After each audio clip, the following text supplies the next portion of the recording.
सूर्यकांत त्रिपाठी निराला द्वारा रचित कविता सरोज श्रीमती। उनकी बेटी सरोज की मृत्यु पर उनका विलाप है, जिसमें कवि अपनी बेटी के विवाह के समय की बात याद करता है।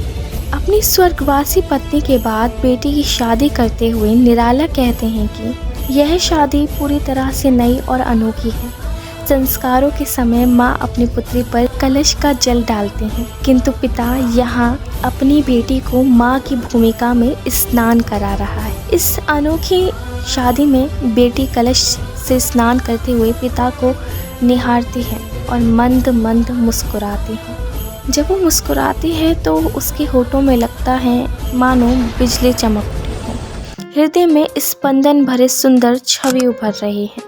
निराला पत्नी को स्मरण करते हैं। कोई शब्द नहीं है, लेकिन वो शब्द है ना, श्रृंगार। बेटी के श्रृंगार के रूप में मुखर हो उठा है। पिता कभी अपनी याद में अपनी पत्नी को याद करते हैं तो कभी सामने आह भरकर अपनी बेटी की सुंदरता को देखते हैं।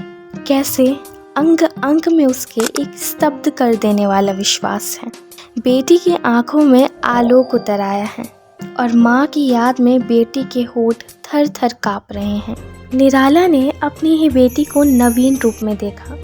लगा वह मूर्ति थी, यानी कि प्यास है, बुद्धि की ही मूर्ति है, जो उनके वसंत की पहली रचना पत्नी का स्वरूप लगती हैं, यौवन का पहला गीत लगती हैं। इस काव्यांश में कवि ने सरोज के सौंदर्य में अपनी पत्नी के रंग रूप दिखाई देने का वर्णन किया है।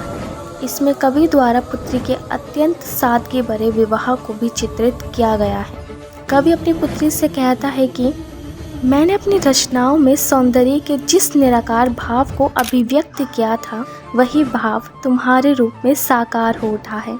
मेरी कविताओं में रस की जो धारा बह रही थी और जिस प्रेम गीत को मैंने अपनी स्वर्गीय पत्नी के साथ मिलकर गाया था, वह आज भी मेरे प्राणों में अनुरागपूर्ण उत्साह का संचार कर रहा है। तुम्हारे हृदय में वह सब साकार रूप में प्रकट हो गया है। राग रंग की वही कल्पनाएं, वही अनुपम सौंदर्य तुम्हारे रति के समान सुंदर रूप में साकार हो गया है। ऐसा प्रतीत हो रहा है कि मेरी वे श्रृंगारिक कल्पनाएं आसमान से उतरकर धरती पर आ गई हैं। तुम्हारा विवाह संपन्न हो गया, परंतु इस विवाह में कोई भी आत्मीय स्वजन नहीं आया। मैंने खुद किसी को बुलाया नहीं। विवाह के राग रंग में मेरे घर में रात दिन भी नहीं हुए, अर्थात मेरे घर किसी भी प्रकार की चहल पहल नहीं रही। बस एक प्रसंगीत भरा मौन नवजीवन के स्वर पर उतर आया, अर्थात बिना किसी मुखर संगीत के चुपचाप तुम्हारा प्रेम भरा नया जीवन शुरू हो गया। व्याख्या 3।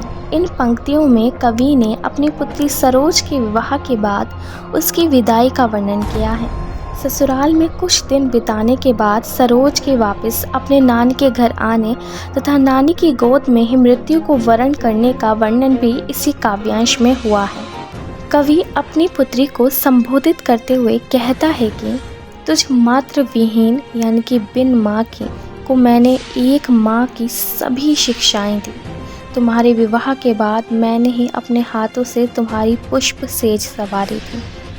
उस समय मुझे ऐसा लग रहा था कि मैं तुम्हें उसी प्रकार विदा कर रहा हूँ जिस प्रकार कर्ण ऋषि ने शकुंतला को विदा किया था, अर्थात मेरे मन में भी कर्ण ऋषि के समान असीम वेदना हो रही थी। परंतु तुम्हारी शिक्षा उस शकुंतला से अलग थी, तुम्हारी कलाएं भी उससे अलग थीं, अर्थात तुम्हारा आचार व्यवहार शकुंतला से पूरी तरह से अलग था। तुमने कुछ दिन अपने ससुराल में बिताए और फिर अपनी नानी की स्नेह भरी गोद में बैठ गईं, अर्थात अपने नानी के घर आ गईं। वहाँ तुम्हें अपने मामा मामी का भरपूर प्यार मिला। वह प्यार उसी प्रकार का था जिस प्रकार आकाश पर छाए बादल पूरी तरह धरती को स्नेह रूपी जल से भर देते हैं। वह ही तुम्हारे सुख दुख के रक्षक रहे और सदैव तुम्हारे हित चिंतक रहे। तुम्हारी माँ भी उसी कुल की एक लता थी जिसमें तू एक कली के रूप में विकसित हो, इसलिए वहाँ तुझे अत्यधिक स्नेह मिला। तू वहाँ हिल मिल गई और पली पड़ी। इसी कारण नानी की गोद में ही तूने अंतिम सांस ली। व्याख्या 4। इन पंक्तियों में निराला जी के हृदय की वेदना अत्यंत मार्मिक शब्दों में व्यक्त हुई है। उनके विषादपूर्ण जीवन की व्यथा को इस काव्यांश में प्रत्यक्ष अनुभव किया जा सकता है। निराला जी अपनी पुत्री सरोज को संबोधित करते हुए कहते हैं कि मुझ भाग्य विहीन पिता की तू ही एकमात्र सहारा थी। मैंने तुम्हारी यादों को 2 वर्ष तक अपने हृदय में संजोए रखा, परंतु अब मैं व्याकुल हो गया हूँ। मेरा सारा जीवन दुख में ही बीता।